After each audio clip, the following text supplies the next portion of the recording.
കാറ്ററ്റ്, SET, net ഇതൊക്കെ എന്താണ്, എന്തൊക്കെ ക്വാളിഫിക്കേഷൻസ് ഉണ്ടെങ്കിലാണ് ഈ എക്സാംസ് ഒക്കെ എഴുതാൻ പറ്റുക എന്നുള്ളത് നോക്കിയാലോ.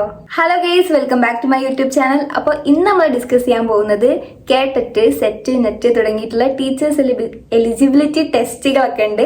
അത് എന്തൊക്കെയാണ്, എന്തൊക്കെ ക്വാളിഫിക്കേഷൻസ് ഉണ്ടെങ്കിലാണ് നമുക്ക് ആ എക്സാംസ് ഒക്കെ അറ്റൻഡ് ചെയ്യാൻ പറ്റുക എന്നൊക്കെ ഉള്ളത് നോക്കാം. ആദ്യമായിട്ടാണ് ചാനൽ കാണുന്നതെന്നുണ്ടെങ്കിൽ ഒന്ന് സബ്സ്ക്രൈബ് ചെയ്യണം കേട്ടോ. അപ്പോൾ നമുക്ക് അറിയണ്ടാവും, ടീച്ചിങ് എലിജിബിലിറ്റി ക്രൈറ്റീരിയ അറ്റൈൻ ചെയ്യുന്നതിന് വേണ്ടിയിട്ടുള്ള കുറച്ച് എക്സാംസ് ആണ് കാറ്ററ്റ്, സെറ്റ്, നെറ്റ്, അതുപോലെ തന്നെ നെറ്റ് വിത്ത് JRF എന്നൊക്കെ പറയുന്ന സംഭവങ്ങൾ. അത് നമുക്ക് ഓരോന്നും ഡീറ്റെയിൽ ആയിട്ട് നോക്കാം. ടീച്ചിങ് എലിജിബിലിറ്റി ടെസ്റ്റിൽ ആദ്യം തന്നെ പറയാൻ പോകുന്നത് കാറ്ററ്റിനെ പറ്റിയാണ്. കാറ്ററ്റ് ആണ് ഉള്ളതിൽ വെച്ച് ഏറ്റവും സിമ്പിൾ, അതായത് ചെറിയൊരു ലെവലിലേക്കുള്ള ഒരു എക്സാം എന്ന് പറയുന്നത് നമുക്ക് കാറ്ററ്റ് ആണെന്ന് പറയാം. കാറ്ററ്റ് 4 കാറ്റഗറീസ് ആയിട്ടാണ് വരുന്നത്. അതിൽ കാറ്റഗറി 1, അതുപോലെ തന്നെ കാറ്റഗറി 2 എന്ന് പറയുന്നത് DLED പഠിച്ചിറങ്ങിയ കുട്ടികൾക്ക്, അതായത് പഠിച്ചുകൊണ്ടിരിക്കുമ്പോൾ സെക്കൻഡ് സെം ഒക്കെ കഴിയുമ്പോഴേക്ക് തന്നെ നമുക്ക് ഈ ഒരു എക്സാം വരുന്ന സമയത്ത് നമുക്ക് എഴുതാൻ പറ്റും. കാറ്റഗറി 2 DLED മാത്രം പോരാ, ഡിഗ്രി വിത്ത് DLED ഉണ്ടെങ്കിലാണ് നമുക്ക് കാറ്റഗറി 2 എന്ന് പറഞ്ഞിട്ടുള്ള എക്സാം എഴുതാൻ പറ്റുക. കാറ്ററ്റിന്റെ കേസ് പറയുകയാണെങ്കിൽ ആദ്യം നമ്മൾ കാറ്റഗറി 1 നമ്മൾ ക്വാളിഫൈ ആയിട്ടുണ്ടെങ്കിൽ നമുക്ക് LP തലത്തിൽ ടീച്ചേഴ്സ് ആവാൻ മാത്രമേ പറ്റുണ്ടായിരുന്നുള്ളൂ. പക്ഷേ ഇപ്പം നിയമം വന്നതനുസരിച്ച് നമുക്ക് കാറ്റഗറി 1 ഉണ്ടെങ്കിൽ LPയിലെയും UPയിലെയും ടീച്ചേഴ്സ് ആവാൻ വേണ്ടിയിട്ടുള്ളവർ നമ്മൾ കുറച്ച് ക്വാളിഫൈഡ് ആയി. പിന്നെ നമുക്ക് LPSA UPSA എക്സാംസ് ഒക്കെ എഴുതിയാൽ മതിയാവും. ഇനി കാറ്റഗറി 2നെ പറ്റി പറയുകയാണെങ്കിൽ അത് നമുക്ക് DLED വിത്ത് ഡിഗ്രി ഉള്ളവർക്കും എഴുതാൻ പറ്റും. അതുപോലെ തന്നെ BEdകാർക്കാണ് എഴുതാൻ പറ്റുക. BEd കഴിഞ്ഞ അഥവാ സെക്കൻഡ് സെം ഒക്കെ കഴിയുമ്പോഴേക്കന്നെ എക്സാം വന്നാൽ നമുക്ക് ഈ ഒരു കാറ്ററ്റ് എക്സാം എഴുതാൻ പറ്റും. അപ്പോൾ കാറ്ററ്റ് കാറ്റഗറി 2 എന്ന് പറയുന്നത് ഡിഗ്രി വിത്ത് DLEDനും അതുപോലെ തന്നെ BEd പഠിക്കുന്നവർക്കായിരിക്കും പറ്റുക. കാറ്ററ്റ് കാറ്റഗറി 3 എന്ന് പറയുന്നത് അത് BEd പഠിക്കുന്ന കുട്ടികൾക്ക് മാത്രമേ പറ്റുള്ളൂ. നമ്മളിപ്പോ BEd എടുത്ത് പഠിക്കുക ഓരോ സബ്ജക്ട് ബേസ്ഡ് ആയിരിക്കും. അപ്പൊ അതുകൊണ്ട് തന്നെ എക്സാംസും ഇപ്പൊ ഇംഗ്ലീഷിന്റെ ആണെങ്കിൽ ഇംഗ്ലീഷ് ബേസ്ഡ് എക്സാംസ് ആയിരിക്കും ഉണ്ടാവുക. നാച്ചുറൽ സയൻസ്, ഹിസ്റ്ററി, അതൊക്കെ ഓരോ എന്താ പറയാ നമ്മളെടുത്ത സബ്ജക്ട് അനുസരിച്ചായിരിക്കും നമുക്ക് ആ ഒരു എക്സാം ഉണ്ടാവുക. കാറ്റഗറി 3 എന്ന് പറയുന്നത് ഹൈസ്കൂളിൽ ടീച്ചേഴ്സ് ആവാൻ വേണ്ടിയിട്ട് നമുക്ക് പറ്റും. അപ്പൊ അതുപോലെ തന്നെ കാറ്റഗറി 2 നമ്മൾ പറഞ്ഞിട്ടുണ്ടായിരുന്നു UPയും അതുപോലെ തന്നെ ഹൈസ്കൂൾ ടീച്ചേഴ്സ് ആവാനായിരിക്കും പറ്റുണ്ടാവുക.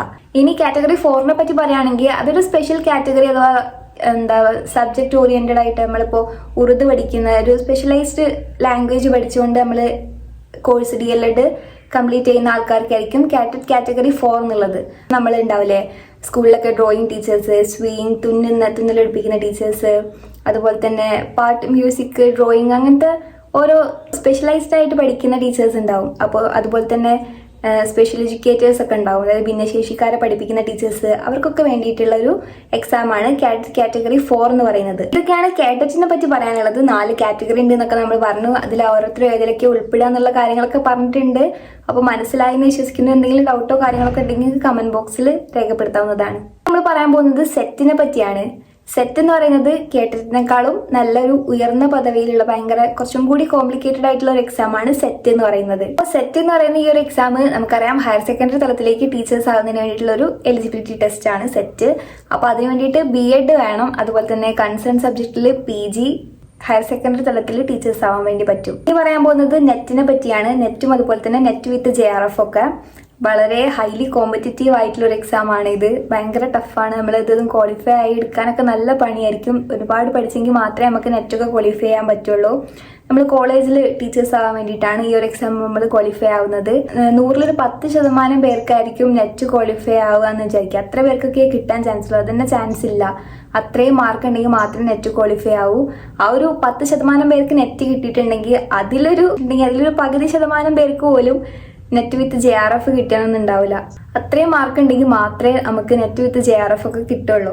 JRF എന്ന് പറഞ്ഞിട്ടുണ്ടെങ്കിൽ ജൂനിയർ റിസർച്ച് ഫെലോഷിപ്പ് ആണ്. JRF ഒക്കെ ഉണ്ടെങ്കിൽ നമുക്ക് PhD കാര്യങ്ങളിലേക്കൊക്കെ നമുക്ക് എൻറോൾ ചെയ്യണമെങ്കിൽ നമുക്ക് ഈ ഒരു JRF എന്നുള്ള ഒരു സംഭവം നമ്മൾ ക്വാളിഫൈ ആയിട്ടുണ്ടാവണം. ഈ ഒരു നെറ്റ് ക്വാളിഫൈ ചെയ്യാൻ വേണ്ടിയിട്ട് നമുക്ക് BEdോ DLEdോ ഒന്നും വേണ്ട. നമ്മൾ ഡിഗ്രി കഴിഞ്ഞ് PGയും സെയിം സബ്ജക്റ്റ് തന്നെ കഴിഞ്ഞിട്ടുണ്ടെങ്കിൽ നമുക്ക് നെറ്റിന്റെ എക്സാംസ് എഴുതാവുന്നതാണ്.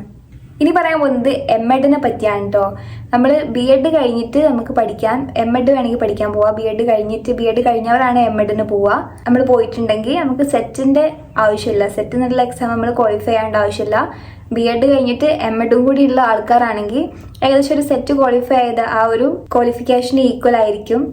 അതുകൊണ്ട് തന്നെ BEd കഴിഞ്ഞിട്ട് എംഎഡിന് പോയിട്ടുണ്ടെങ്കിൽ നമുക്ക് സെറ്റിന്റെ ആവശ്യമില്ല, ആ ഒരു ക്വാളിഫിക്കേഷനും നമുക്ക് ഉണ്ടാവും. അപ്പോൾ ഇത്രയും കാര്യങ്ങളൊക്കെയാണ് നമ്മൾ ടീച്ചേഴ്സ് എലിജിബിലിറ്റി ടെസ്റ്റുകളെ പറ്റിയൊക്കെ പറഞ്ഞിട്ട് പറയാനുള്ളത്. അപ്പോൾ ഇതുവരെ പറഞ്ഞിട്ടുള്ള കാര്യങ്ങളിൽ എന്തെങ്കിലും ഡൗട്ടോ എന്തെങ്കിലുമൊക്കെ ഉണ്ടെങ്കിൽ നിങ്ങൾക്ക് കമന്റ് ബോക്സിൽ ചോദിക്കാം. കൂടുതലായിട്ട് എന്തെങ്കിലും ഡൗട്ടോ കാര്യങ്ങളോ ഞാൻ പറയാൻ വിട്ടുപോയത് എന്തെങ്കിലുമൊക്കെ ഉണ്ടെങ്കിൽ അത് നിങ്ങൾക്ക് ചോദിക്കാം. ഞാൻ കമന്റ് ബോക്സിൽ ഉത്തരം പറയുന്നതായിരിക്കും. അപ്പോൾ മറ്റൊരു വീഡിയോ ആയിട്ട് കാണാം. Okay, by.